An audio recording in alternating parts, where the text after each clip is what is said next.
Elizabeth Blackwell, 5 Fast Facts You Need to Know. 1. Elizabeth Blackwell was an immigrant from Bristol and worked as a teacher. Blackwell grew up in Bristol and emigrated to the United States with her family, where she began her professional life as a teacher, Google noted.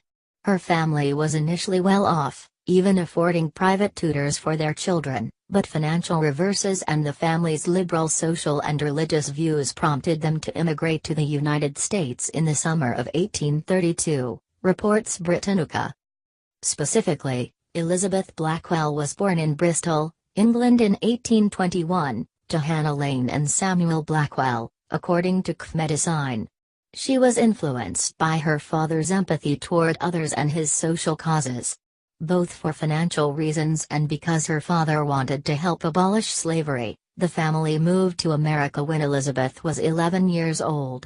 Her father died in 1838. As adults, his children campaigned for women's rights and supported the anti-slavery movement, the site reports. Blackwell was also moved by the plight of others. Early on, she asserted her moral convictions, when a teaching position in Kentucky exposed her to the brutality of slavery for the first time. She set up a Sunday school for slaves and became a staunch abolitionist, Google reported. 2.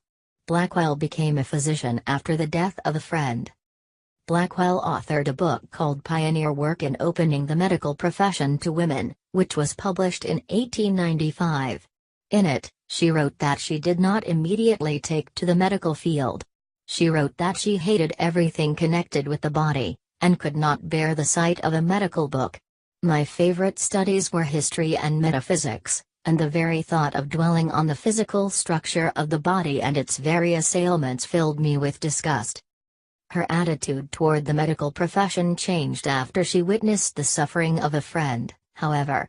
According to Google, Blackwell shifted from teaching to medicine when she was traumatized by the death of a friend. Blackwell believed a female physician might have lessened her friend's suffering, reports Google. Blackwell was blind in one eye, which prevented her from becoming a surgeon. However, she achieved her dream of becoming a doctor, although the pathway was full of hurdles. 3. Elizabeth Blackwell faced discrimination, once being told to dress like a man. It wasn't easy for a woman to become a doctor in that era. She persisted through seemingly endless rejections from medical schools, at least once being told that she should dress as a man in order to gain admittance, Google wrote. Finally, she was accepted into the Geneva Medical College by a unanimous vote of the all-male student body. She went on to establish a women-governed infirmary, found 2 medical colleges for women, and mentor several physicians.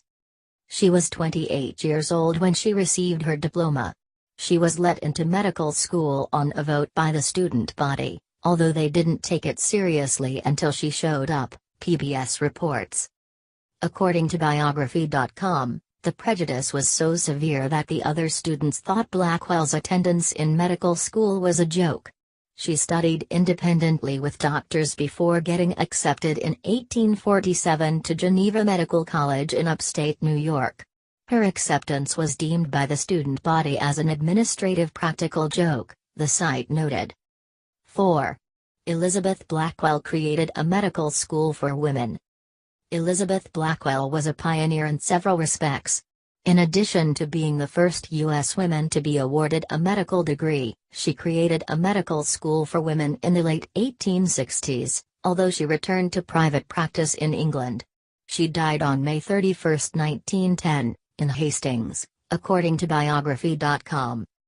Elizabeth Blackwell set very high standards for admission, academic and clinical training, and certification for the school, which continued in operation for 31 years. She herself occupied the chair of hygiene, Britannica reports of the school. 5. Elizabeth Blackwell's siblings were all accomplished. The family was accomplished in many respects. Blackwell's famous relatives included brother Henry, a well-known abolitionist and women's suffrage supporter who married women's rights activist Lucy Stone, Emily Blackwell, who followed her sister into medicine, and sister-in-law Antoinette Brown Blackwell, the first ordained female minister in a mainstream Protestant denomination, while Menchhistory.org reports. However, the family did not have it easy, and, when the patriarch of the family died in America, the family was quite poor, with Elizabeth turning to teaching to make do, the site reports.